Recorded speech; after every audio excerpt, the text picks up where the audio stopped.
Hello বন্ধুরা, সকলে কেমন আছেন? আশা করি সকলে ভালো আছেন। অনেক দিন পরে আপনাদের সামনে একটি রান্না নিয়ে হাজির হলাম, কোরবানির গরুর মাংস। কিভাবে রান্না করি চলুন আপনারা আমার সাথেই থাকুন, দেখুন। আমি নিয়েছি এখানে এক বাটি পেঁয়াজ বড় করে কেটে নিয়েছি, এলাচ, দারচিনি, তেজপাতা, লবঙ্গ নিয়েছি, এখানে আদা বাটা আর নিয়েছি রসুন জিরা বাটা। এখানে নিয়েছি হলুদ মরিচের গুঁড়া, লবণ, ভাজা জিরা গুঁড়া, তেল, চিনি, কয়েকটা কাঁচামরিচ। চুলাটা আমরা ধরিয়ে নিচ্ছি।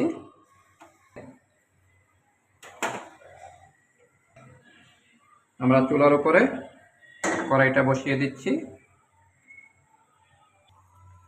আমাদের কড়াইটা গরম হয়ে গেছে, দেখুন।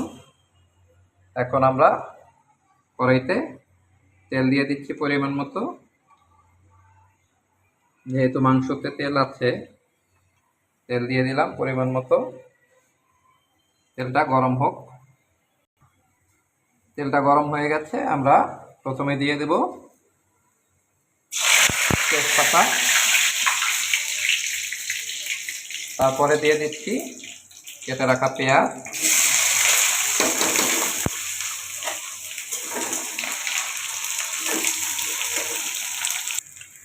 পেঁয়াজটা যাতে সুন্দরভাবে ভাজা হয়, তাড়াতাড়ি নরম হয়, এই জন্য দিয়ে দিচ্ছি হাফ চা চামচ লবণ। আপনাদের এটা জানা না থাকলে আপনারা ট্রাই করবেন। যেহেতু আমি পেঁয়াজ বড় বড় করে কেটেছি, তাই একটু লবণ দিয়ে দিয়েছি। আমার পেঁয়াজটা দেখুন প্রায় ভাজা হয়ে গিয়েছে। আমি পেঁয়াজটাকে আর একটু ভেজে নেব। দেখুন আমার পেঁয়াজটা প্রায় বাদামি রঙের হয়ে গিয়েছে। আমি পেঁয়াজটাকে আর বেশি ভাজবো না। এর মধ্যে আমি একে একে মশলাগুলো দিয়ে দিচ্ছি। প্রথমে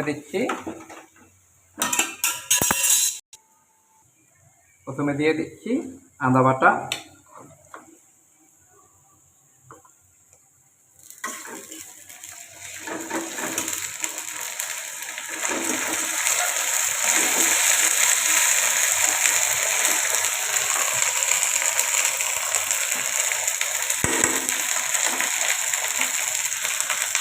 দিয়ে দিচ্ছি রসুন জিরা বাটা,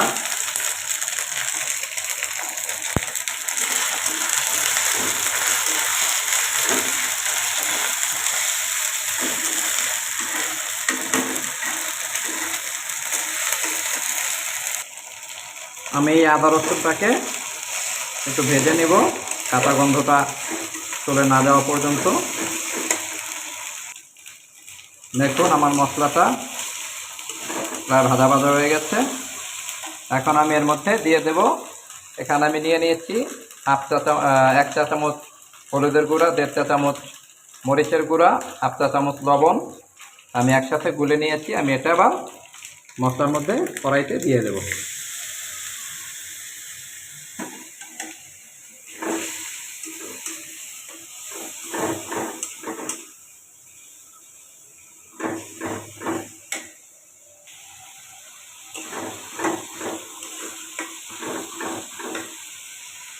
এবার আমি দিয়ে দেব সেই গরম মশলা, এলাচ, দারচিনি, লবঙ্গ।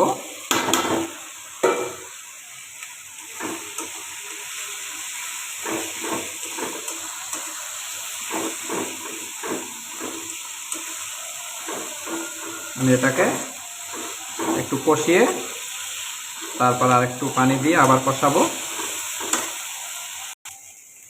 দেখুন আমার মশলাটা প্রায় কষানো হয়ে গেছে। এর মধ্যে আমি দিয়ে দেব একটু পানি।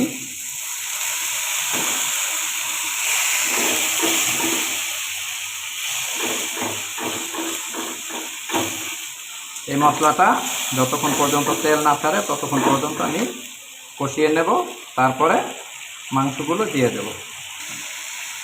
দেখুন বন্ধুরা, মশলাটা কষানো হয়ে গেছে, কারণ মশলার যে তেল ছিল সেই তেলটা উপর দিকে চলে আসছে, দেখুন।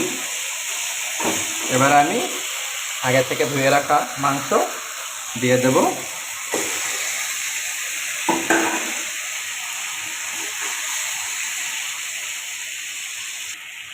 এবার আমি মাংসটাকে আবার নেড়ে চেড়ে দিব।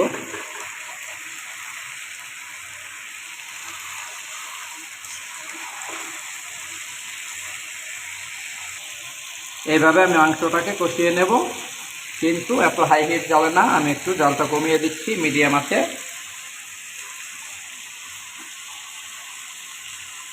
মিডিয়াম আছে আমি মাংসটা কষিয়ে নেব। এর মধ্যে দিয়ে দিচ্ছি আগে থেকে ধুয়ে রাখা কয়েকটা কাঁচামরিচ।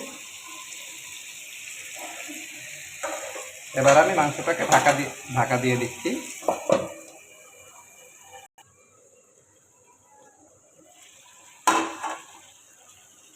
মাংসটাকে কিছুক্ষণ কষিয়ে নিয়েছি।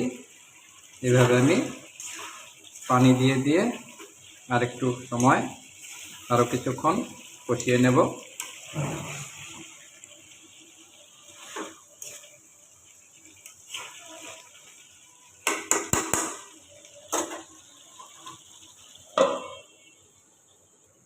দেখি মাংসটার কি অবস্থা।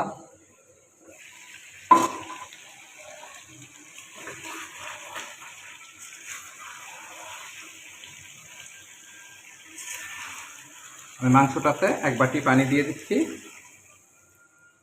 দিয়ে আমি মাংসটাকে যতক্ষণ পর্যন্ত মাংসটা তেল না উঠে আসে ততক্ষণ পর্যন্ত আমি মাংসটাকে কষিয়ে নেব। আপনারা আমার সাথেই থাকুন। দেখি মাংসটার কি অবস্থা। দেখুন বন্ধুরা, আমার মাংসটা প্রায় কষানো হয়ে গেছে।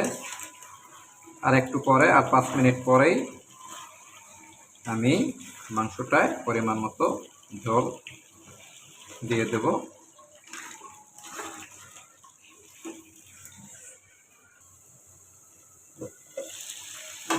দেখুন বন্ধুরা, আমার মাংস থেকে সম্পূর্ণ তেল ছেড়ে দিয়েছে, মাংস কষানো হয়ে গিয়েছে।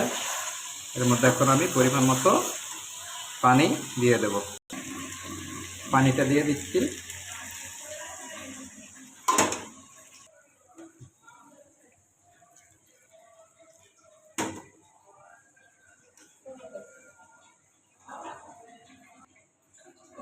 দেখুন বন্ধুরা, আমি এখানে পরিমাণ মতো পানি দিয়ে দিয়েছি। এবারে আমি মাংসটাকে ঢাকা দিয়ে দিব রান্না হওয়া পর্যন্ত। একবার একটু দেখে নেই মাংসটার কি অবস্থা।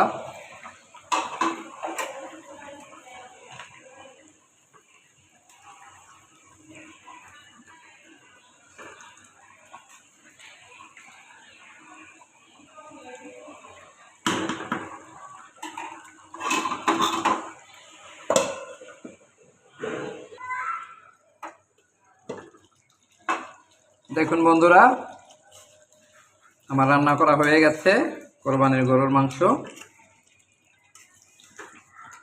আপনাদের যদি আমার রান্নাটা ভালো লেগে থাকে, আপনারা অবশ্যই আমাকে সাপোর্ট করবেন, আমার সাথে থাকবেন। অবশ্যই লাইক, কমেন্ট, শেয়ার করে আমার পাশে থাকবেন এবং সাবস্ক্রাইব করবেন। সকলকে ধন্যবাদ। মাংসটি আমি নামিয়ে নিচ্ছি।